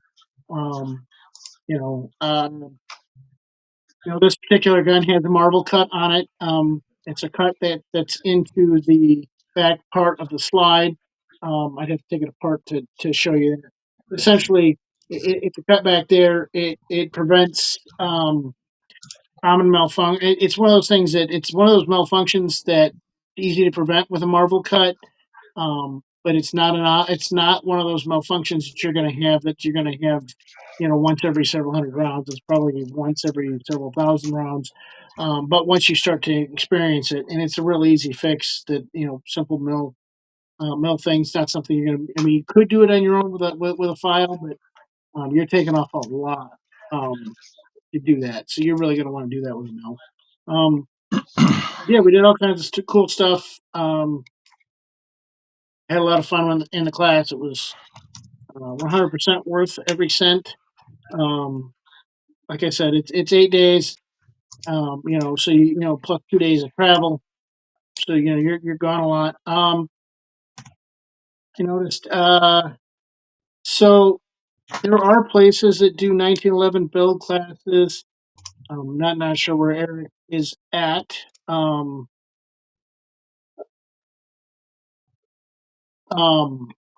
I know somebody that was one that took one down in South Carolina. I actually think that build class is actually part of like a community college program. And that was the instructor was a Bob Marvel disciple. But so this is just kind of the next step in the evolution of me getting ready to start selling my own custom builds down the road. I'm still, as far as where I'm at on that, is I'm waiting for the ATF to schedule my inspection. So I'm at this point probably 5 to 6 weeks out from getting my FFL. Once I have that, I'll start talking more earnest with OEM manufacturers to start buying parts and stuff like that.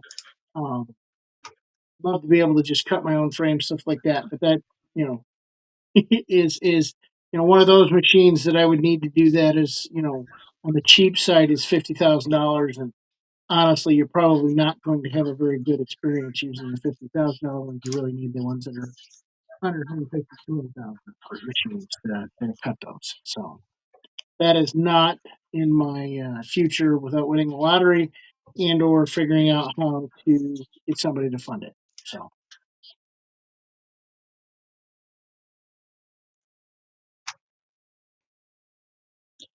Yeah, so I was just looking to see. I'm going through modern gunsmithing school for when I become a gunsmith when I retire from the school district, and I was looking to see if they had just a 1911 class, which they don't. But I'm sure there are. So there's going to be different classes, right? And it really depends on what you need. Like, a lot of the basic armor classes, stuff like that. Whereas, like, something with like the Bob Marvel class, there's also Hayes Customs now. So Hayes Customs is a 3-day course. And you build a 2011. I'm assuming it does not go in as depth as the Bob Marvel does, just simply based on timelines.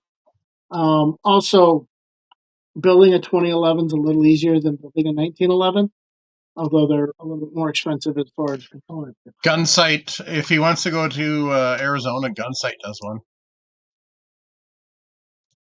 Yeah, and that's probably a basic armor course, right? So there's a big difference between a custom. No, they build one. What? Still, you're still. So it's not going to be what your Bob Marvel class was. No. Yeah, that's what I'm saying. Is there's levels, right? And Right. That's what you need to decide what level you want and stuff like that. And the more picky you are about the build class, the more expensive it's going to get, right? As far as like slide to frame fit, there's many different ways of doing that, and some of the ways. So, like with Bob Marvel, he's constantly changing how he does this stuff. I mean, he's been doing it since the '70s, and he doesn't build. He's constantly reevaluating how he's building stuff. Even in the class, he's like, "Well, we're not going to do that this way. We're going to do it this way because I think this way it's going to be better, right?" And sometimes it was, I think this is going to be better. And that, in the process of demonstrating what he was doing, he was like, no, this isn't better. We're going to do it this way. Right. So it was interesting to just kind of watch him work and he's in the process of like, oh, well, we're going to use this tool. And it's a tool he's literally just designed and you can't get it yet. Right. It's like, well, gee, that's nice. It's real great. Now, how do I get this tool or how do I get this? And some of it you can, if you've got the equipment, you can manufacture some of the stuff itself. So, Mm-hmm. well, Eric, it really depends on where you're. North Carolina. So, let's see. Let me look real quick here. So here we go.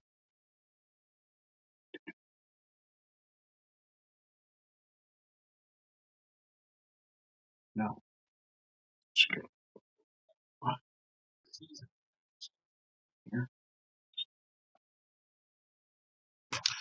Have you heard of Master Gunworks LLC Mm-mm.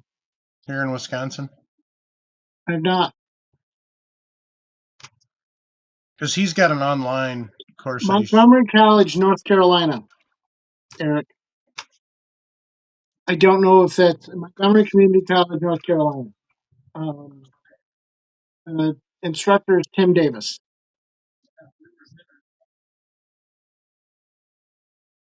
The person that was telling me about it did say it was amazingly low cost. So I'm assuming that basically you're paying whatever you're paying for credit hours. And I don't know. I mean, it's whatever you're paying for whatever it is. Well, you know what? I can look it up. There we go. So, all right. What were you asking about, Mike? Oh, I closed that out. So, Oh. there was a guy that said he is here in Wisconsin.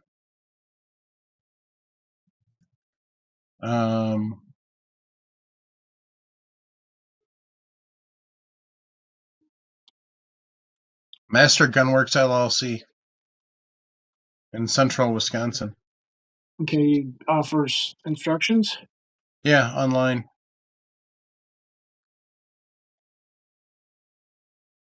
It lets you even try it for 3 days free. Interesting. Mastergun1911.com.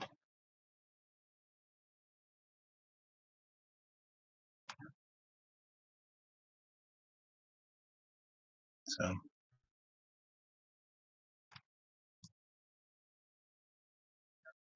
10.2 custom build class.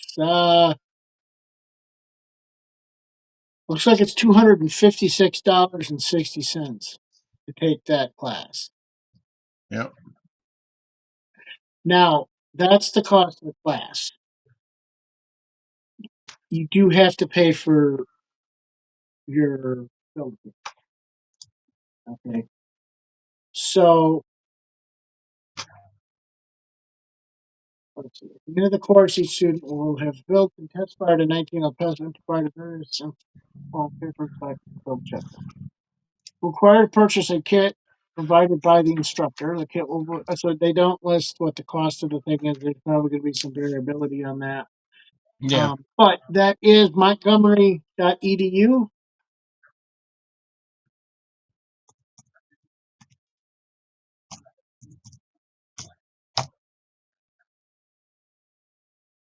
Yep. So, and then if you go, actually, it's montgomery.edu/NRA, which will take you to all of their classes. So there's classes 22 and 1022 accurizing, There's 1911 custom builds, AR-15. They have armorer courses. This is going to be more course, less. Although oddly enough, some of the best guys out there building 1911 stuff like that are all military trained armorer guys.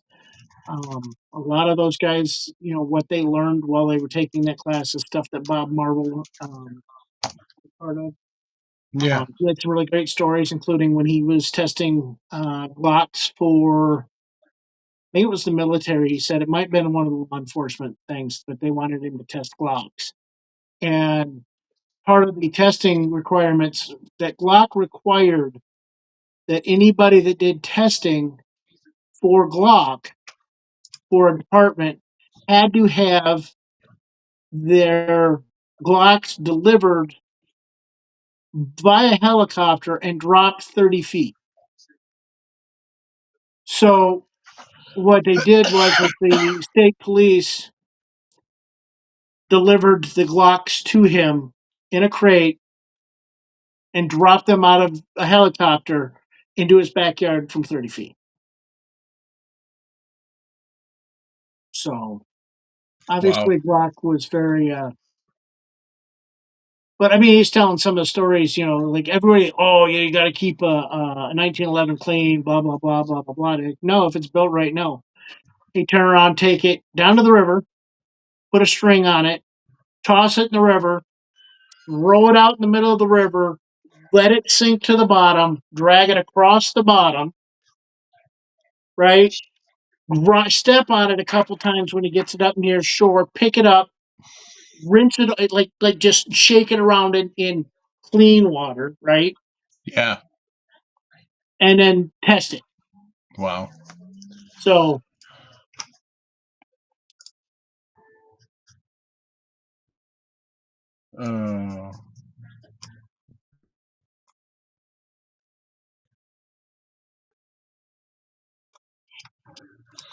awesome. yes. So yeah, well, it's exciting. I'm glad you got that opportunity. I'm excited to watch you as you continue to grow and as you work your way toward. Right now, it's down to what's the next build going to be. It's probably going to be a 2011. What components am I going to use? Stuff like that. Yeah. I can tell you right now that my chip frames will be, as far as 2011s, will be Chile. As far as the manufacturer, I mean, they'll be rep marked Firearms serial number frames, but Right. they'll be manufactured by Chile and finished by myself. Okay. In fact, they probably make the majority of the frames that are used by custom manufacturers. There's a few other ones out there, but in fact, some of those frames wouldn't surprise me. Are Chile just matched as other companies? Yeah. So, but yeah, no, definitely. And I do know enough about the instructor that he's at least Bob Marvel trained, is my understanding. So, and just kind of talking with Bob, while Jim Clark was definitely a pioneer, I think him and Bob definitely had different philosophies, which is not a bad thing, right? And, so, it's one of those things that and I would say if you get a chance to take a class from like Bob or somebody that's been trained by Bob, and then somebody that's been trained by Clark, do them both. Right, Yeah. you're going to pick up something, and maybe you'll be the next, Jim Clark, Bob Marvel guy out there that's making a name for himself. So, I mean, the 1911's not going anywhere. No, its popularity is growing. Yeah, it's on the rise again, and everybody's realizing, even your single stack 1911s versus your 2011s or 2311s or double stack 1911s. Your double stack. So your single stack versus double stack, right? I mean, right. That's really what we're talking about. I mean, they're continuing to grow again. You've got everybody and their grandmother making them. Listen, Kimber's still in business because of a 1911.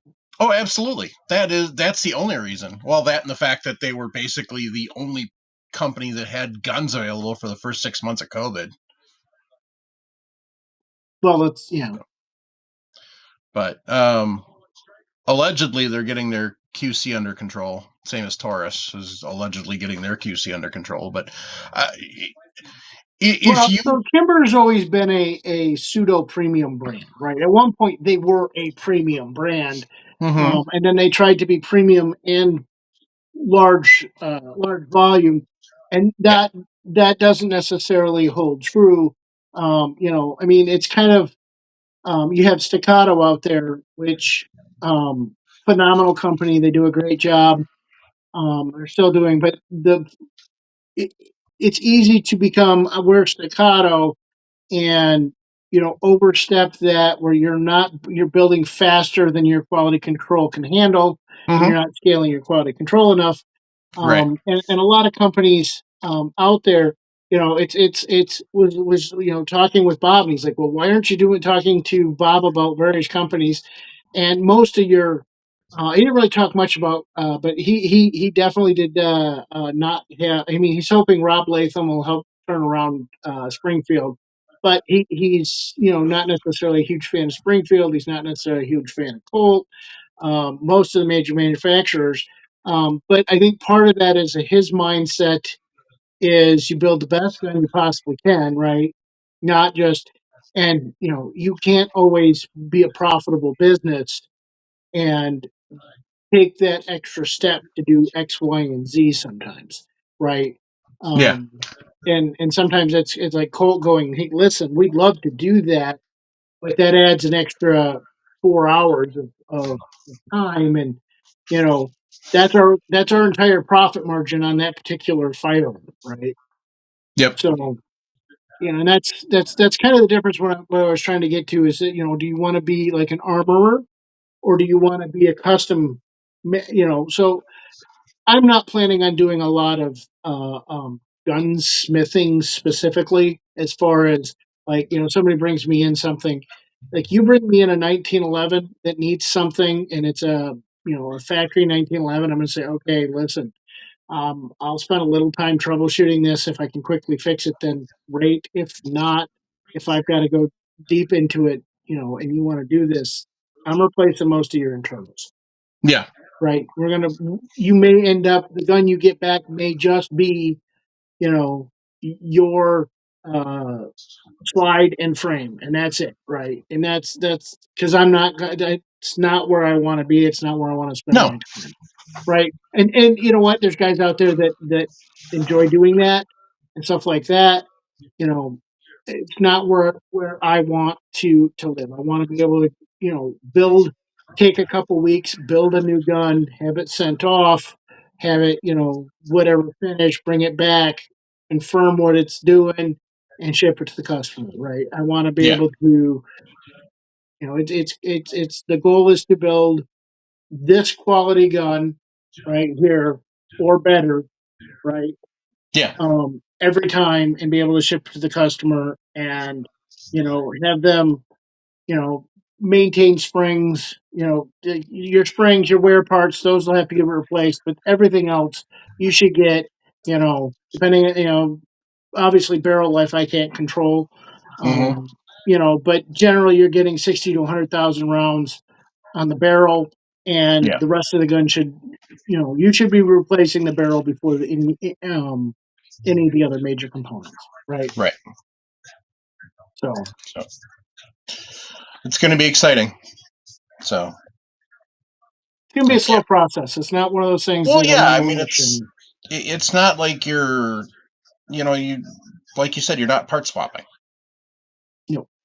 You're building from the ground up, and you're building your business from the ground up, and it's not something where, even if you had your FFL right now, it's not like you're going to start cranking out guns, tomorrow. No, I expect the first. So I have some opportunities. I have one person that's basically said, hey, I want to buy a gun, and that person, I've told them, listen, I will build this gun at my cost. and I will build a couple more probably at my cost. And the caveat is if I'm building them at my cost, you can't bitch about the gun. Exactly. Right? This is me perfecting what I want to do with the gun, making sure I've got the right parts, that I'm using the right parts. So, but you're getting a gun that's worth, 3 to 4x what you're going to be paying for those people. I also Right. have a competitor who's basically said, "Hey, when you're ready, I don't have a center fire sponsor, and it's one of those guys where it's not it's not a no name Right. shooter. So hopefully that'll work out and stuff like that, and be able to do that. But I'm probably, like I said, 5 to 6 weeks from getting the FFL. Probably another 2 to 3 weeks minimum, if not more, before I actually have the components. To actually start doing anything, which is basically going to be to slide the frame. Unless I just buy if I want to use my own serial number, then that extends it. But I could also just go buy a Chile frame and buy everything. Mm-hmm. But trying to save as much money as I can in that process. So the you know, bench grinder that I need to purchase, which I haven't bought it yet. That's going to be a Harbor Freight bench grinder. Because you don't need need an 8-inch bench grinder that can if it change the reels out as I need to. I don't necessarily need a $300 bench grinder. So we just need it to turn reasonable rate. I don't need Right. a lot of bells and whistles. I don't even need a light on it. If I need a light, I'll bring a light with me. So, but yeah, and I've already got what $2,200 worth of tools that I've purchased, Yeah. plus more to come.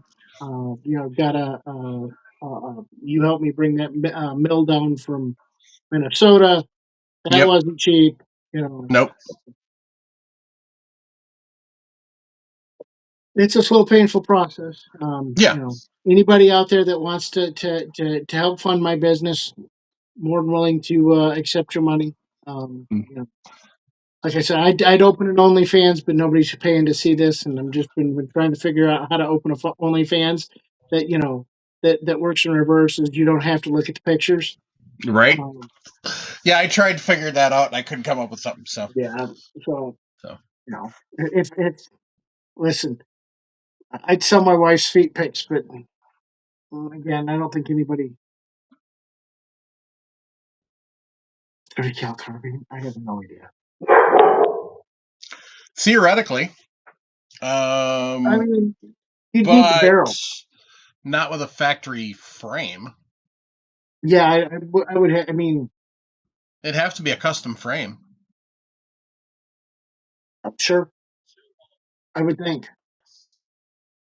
You can get generally you can get 45, 10, and 9 in a single stack.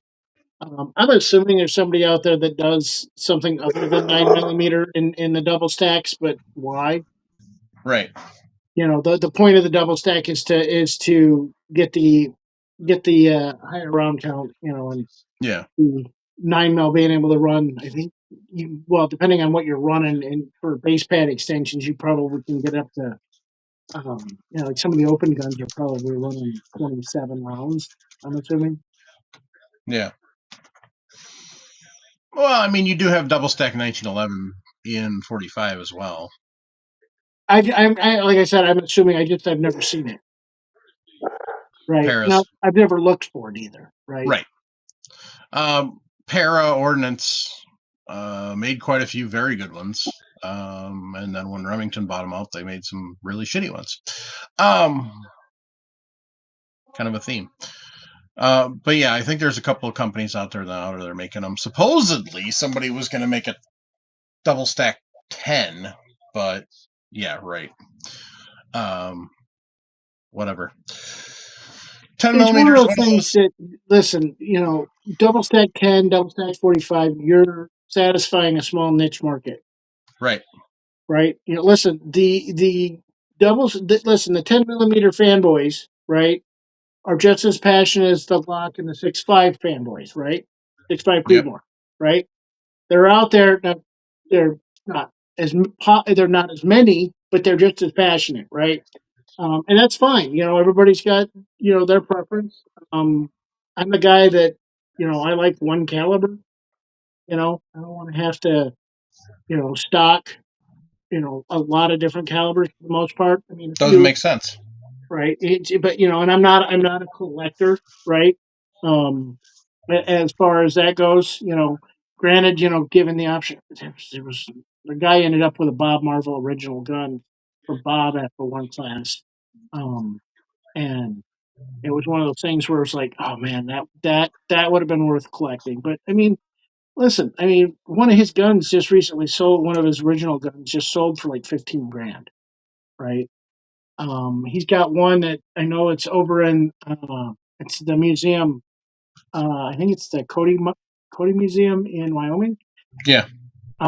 He's got one gun in there that its value is probably could be 50, 100,000 to the right market, to the right collector. It could be one of those things where it could go for just ridiculous amounts of money. And that's the interesting thing is like Bob's like, I don't get it. Those guns aren't anything that they're not that special, right?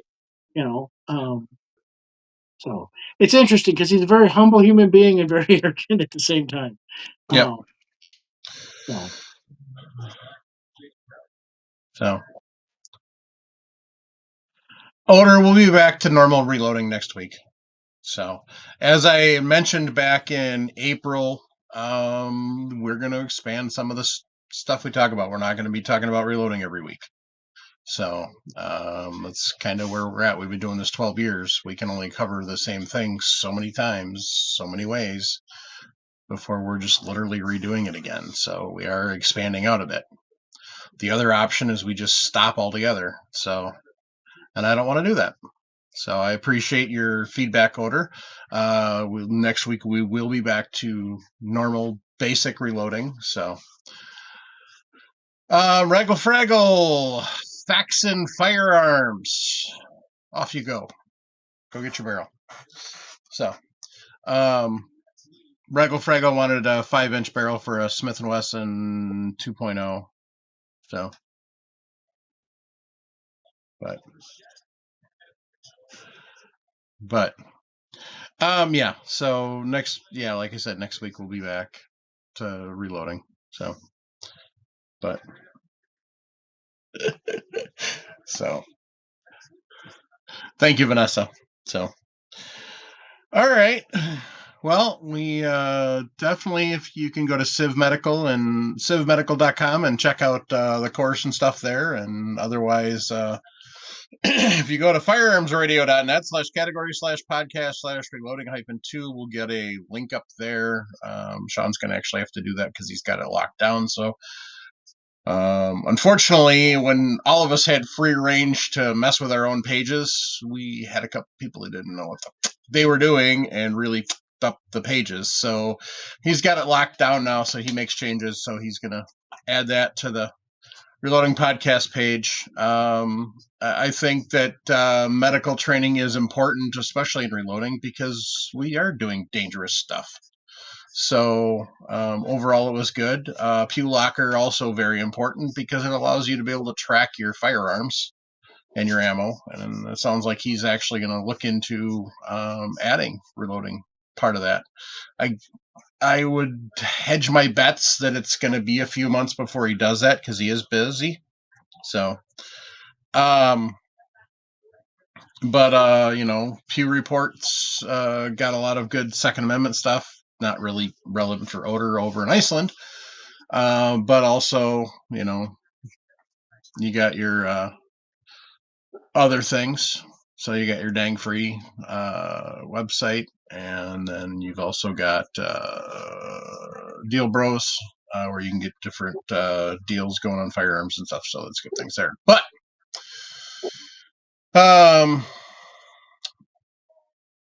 if you want to support the podcast, you can head over to firearmsradio.net/category/podcast/reloading-2 and click on the support button. If you want to get some of the cool Reloading Podcast merchandise, you can click on the black merch button.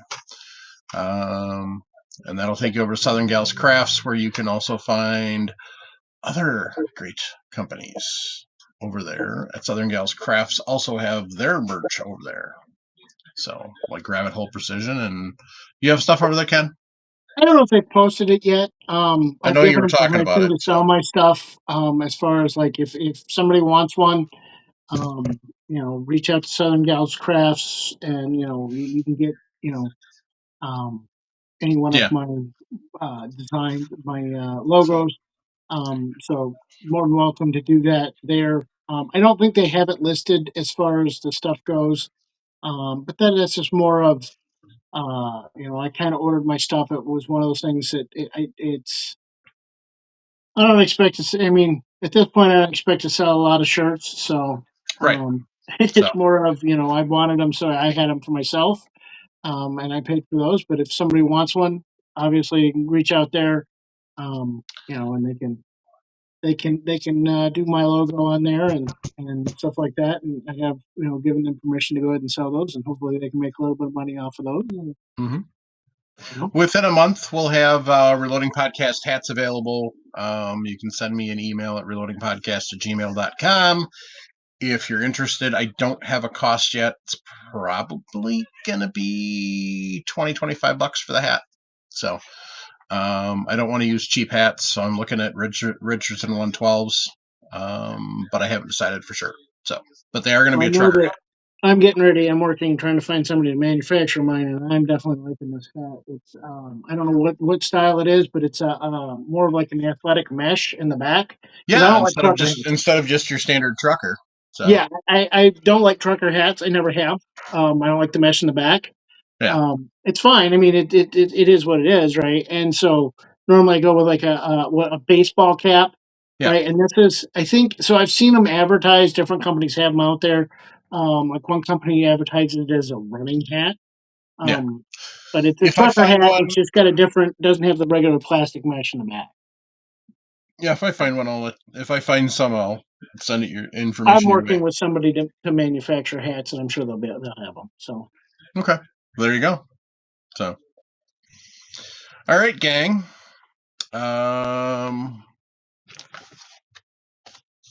So here is July's patch of the month. So, tech changes, rights don't. So, you got some kitted out front stuffers there. So it's kind of fun to look at that. I'm sure Ryan was just laughing his ass off when he designed this. So, so that's patriotpatch.co. So this is actually Vortex sells this as their golf hat. Interesting. So I didn't realize there was a separate golf hat, but so they're promoting a lot of their golf stuff, and this was in their golf hat section, right? And they had several different hats. This was the only one that didn't say golf on it. So because I swung in there on my way down to the class because I wanted a new hat, and so I went in there and I also wanted to drop off my business card to Ryan Muckenhern. But so I went in there and said talked with him for a couple minutes and then picked out a hat real quick and as I expected, and I won't guarantee that they'll do this for anybody or everybody. They'll do it for most everybody, I'm assuming. But I picked up the hat. The guy pulled the sticker off and handed me the hat and said, "Thanks for coming in." Nice. So the one thing I like about the best thing about Vortex ever is I've got lots of hats for them, and I've never paid for one of them. Well, I paid for all of them. It's just you bought other things. Yeah. So. Answer JT Schwinghammer's question from earlier. That is a good solid platform. He asked about XPR in 6.8 Western. 6.8 Western is basically what 270 WSM should have been. I mean, that's the bottom line. Is ballistically, it's what 270 WSM should have been. So, the Winchester, the XPR Extreme is basically this. It's the Chevy version of the Browning, whatever their long range is. So, I mean, that's basically what Winchester and Browning are. Is Winchester and Browning are basically, like your Chevy and your Cadillac. Winchester, Chevy, Browning is Cadillac. As far as those two go, I mean, I'm not comparing them to anything else. I'm just saying those two. So, I mean, basically, most of your firearms nowadays, your rifles and stuff, if you're just using it for hunting, you can't go wrong. If you're looking at competition shooting or PRS or anything like that, no, wouldn't recommend it. But if you're just looking for hunting, it's a good one. So, but yeah. I just realized I was looking over at the screen and I had that link up. I'm like, oh, we forgot to answer that question. So sorry to cut you off, but if I did. So. All right. On that note, gang, shout out again to Shawn for coming on and joining us. Yeah, we'll this will be gone next week. My lovely Square Deal B will relocate it somewhere else, and I'll have the camera set up so we can start loading some 30-30. Go through all the process on that. And we'll go through the basic stuff, and then we'll go deep diving after that. So,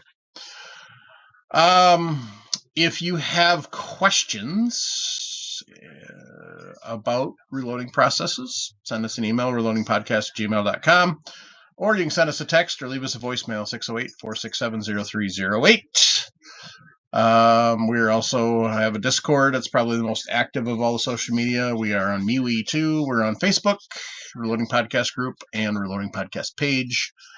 Like I said, we also, if you're checking out dangfree.net, there's also a Dang Free app, both Apple and Android. We do have a group there too. So,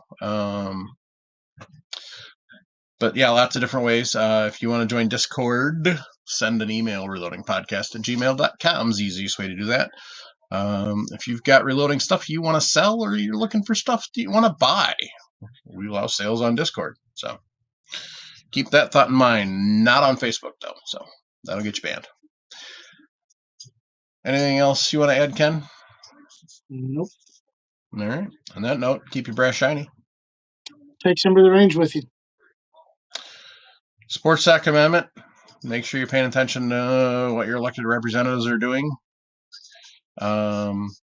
Make sure you are registered to vote and planning on getting out and voting, because elections have consequences. Ask Virginia, ask Colorado, ask California, ask New York, ask Illinois, ask New Jersey. Although New Jersey